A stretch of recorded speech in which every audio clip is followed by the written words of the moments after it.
Hello, welcome back to Booktopia lessons. I'm Gaini. In this video, I'll be explaining how to craft a well-structured and an effective answer for essay type questions in English literature. I'll be explaining the structure and skills required for answering essay type questions, including different question types you get in the exam. You will learn what a question statement is, how to identify keywords, and the components of an essay type answer. I will guide you to write an effective introduction, crafting a strong thesis statement, and developing body paragraphs using the petal method. Finally, I will outline the strategy for writing a compelling conclusion as well.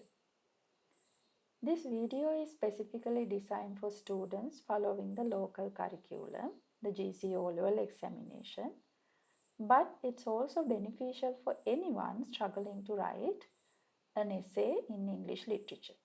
The tips and the strategies covered here will help to improve essay writing skills no matter what syllabus you are studying. In the GC O-level examination, the students have to answer two parts in the literature paper. Part 1, which consists of context questions, carries 40 marks, and Part 2, which consists of essay type questions, carries 60 marks. The students are expected to write 4 essay questions, selecting one each from poetry, prose, drama, and fiction. Each question carries 15 marks. The marking scheme allocates 7 marks for content, with 4 each for language and organizing. Let's identify the skills expected from the students when answering an essay question. The first two skills here, identification and comprehension, are tested in the context part as well. In answering the essay questions, the students have to demonstrate the last 4 skills in their answers. So here, application means to use knowledge of the text and literary concepts to provide suitable examples, references, or evidence in supporting your argument. Analyzing means to examine the elements of the text to explain how they contribute to the broader themes in a text. Synthesis means integrating different ideas, perspectives, or aspects of the text to form a comprehensive argument. Finally, evaluation means to make a critical judgment about the effectiveness of the text's elements, assessing their impact or significance in relation to the themes. Let's have a look at a past paper and try to understand the types of questions you are going to get in the exam. This is paper 2 of 2022 literature paper. In each and every question, you will find a question word like discuss, comment, or evaluate. Whether you are asked to discuss, evaluate, comment, or critically examine, these words can shape the direction of your response. I hope the students are familiar with the list of question words given in this list. Let's try to understand what these words mean. If a question is given to discuss, you are expected to explore the issue given in the question statement in depth. It requires you to present different arguments and evidence related to the question. In these types of questions, you are expected to express your opinion or interpretation about a specific aspect of the text. You should support your opinion with evidence from the text as well. If a question is given to analyze, in these types of questions, you have to break down the given question statement and explain it. Supporting your opinion with evidence from the text is important. If you are asked to either explore, evaluate, or elaborate, you need to expand the given idea in the question statement by providing additional details. If you are given a question to critically examine, You can freely write both strengths and weaknesses of the related topic and support your argument with evidence from the text. Finally, how you are going to answer "do you agree" type of questions. These questions specifically ask for your opinion on a particular statement. In the introductory paragraph, you have to clearly mention your stance in your thesis statement. I will further explain this later in this video. So, based on the explanations given, you might have understood that the first 5 types of questions have more or less the same approach when you answer a question. For critically examining and "do you agree" type of questions, you need to have different approaches when you answer an essay type question. Let's try to understand what a question statement is. It is a sentence or statement that provides the main issue or topic that you are going to address in your answer. Let's have a look at these 2 essay type questions taken from 2022 paper. In the first one, "To the evening star" is a representation of nature as a source of fertility and power. It's the question statement.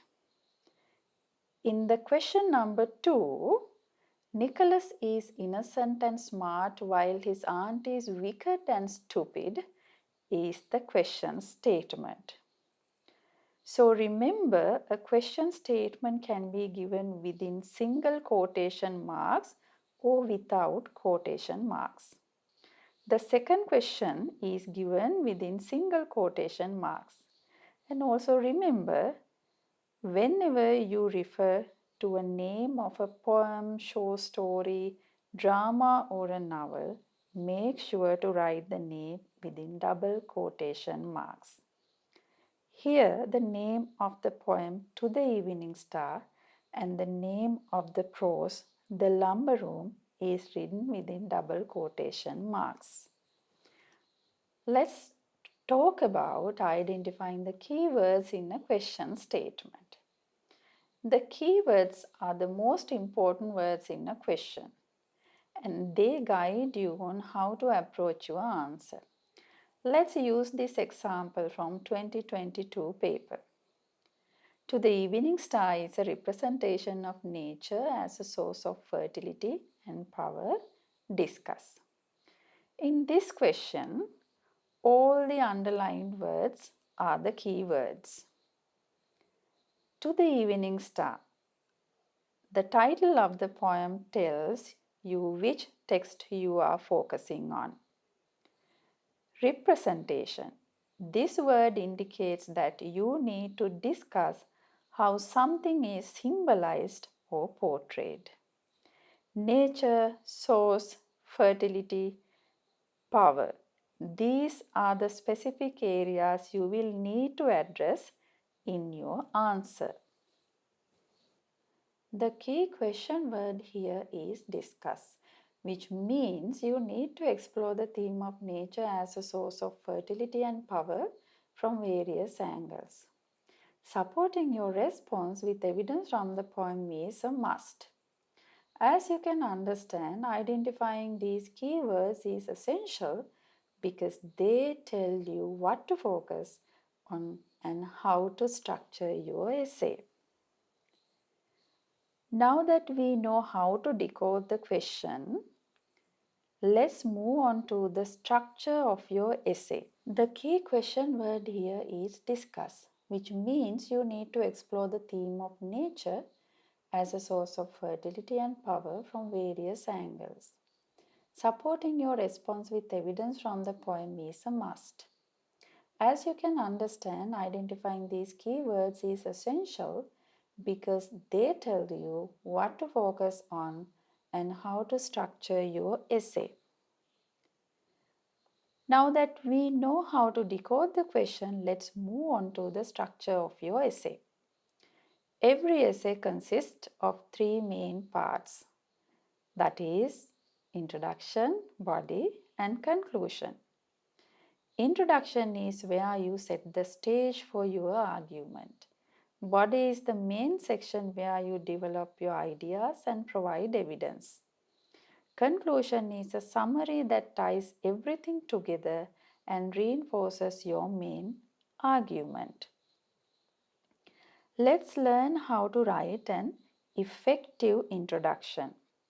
When writing an introduction, you need to grab the reader's or examiner's attention and introduce the topic.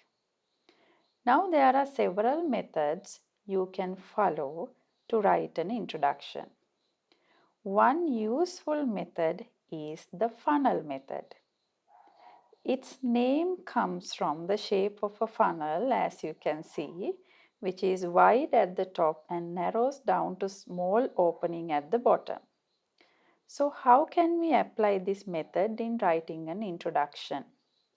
You can start with a broad statement related to your question and gradually narrow down your focus to introduce specific aspects of the question, and then can end the introduction with a clear thesis statement that outlines your main argument.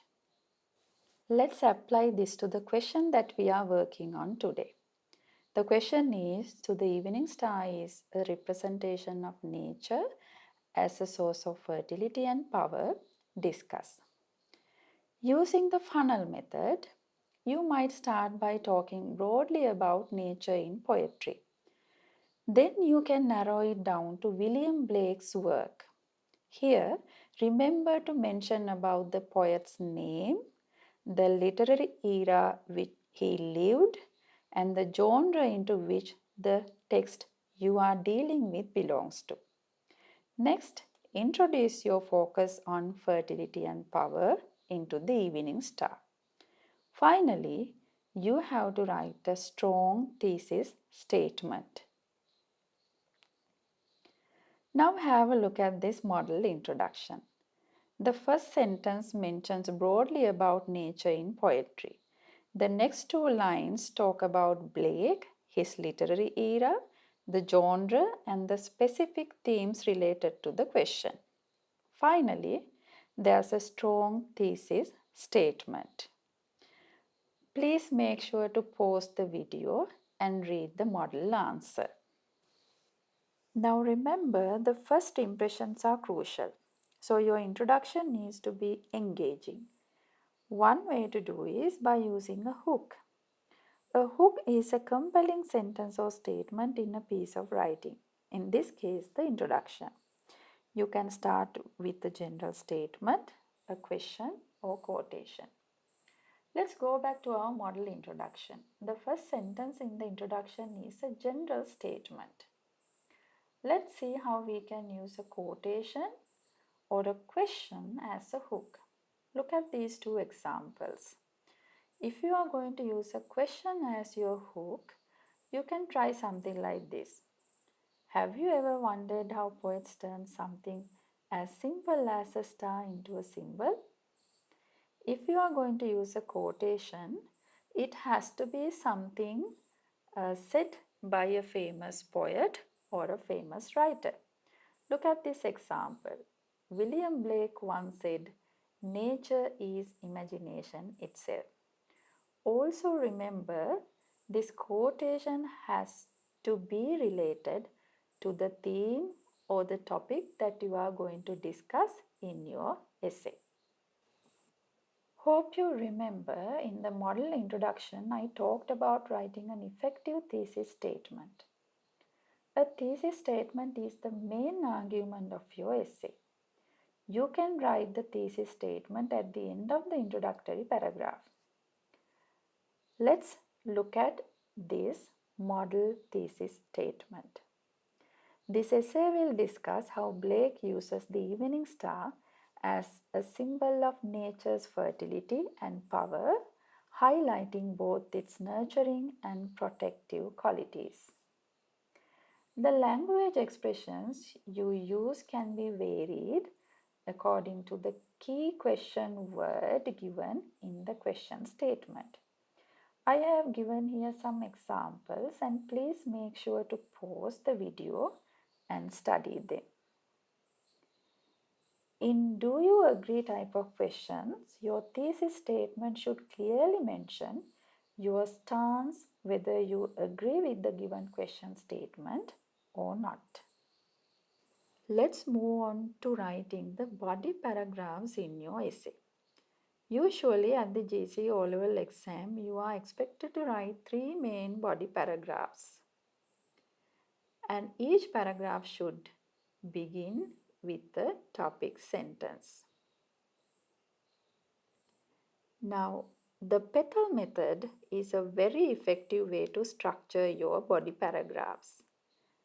It stands for P for point, E for evidence, T for technique, A for analysis, and L for link. Now let's try to understand what this method is. In your body paragraph, in the topic sentence, you have to make a clear point or argument related to the question or topic. Next, you have to provide evidence to support your point, such as a quote or a specific example from the text. Thirdly, you have to identify the literary technique or device used in the evidence. In analysis, you have to analyze how the technique contributes to the meaning of the text or supports your argument. Finally, you have to link back to the main question topic or your overall argument, showing how your point fits into the bigger picture. Have a look at this model body paragraph. I have highlighted the sentences in different colors so that you can easily understand how the petal method is applied. Please make sure to pause the video and study it. Remember to apply this petal method in all your body paragraphs and it will help you to score marks for organizing your answer. Finally, let's see how we can write the conclusion. Your conclusion should summarize your argument and provide a closing thought. Remember that writing a conclusion is a must and never leave your answer hanging by a body paragraph. Pause the video and read the conclusion for the question we discussed today.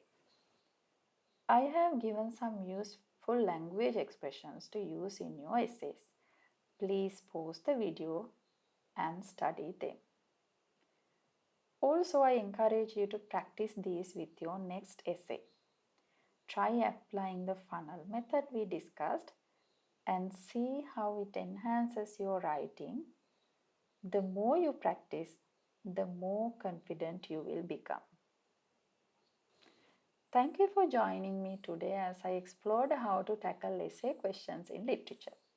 In my next video, I'll discuss the art of using quotations effectively.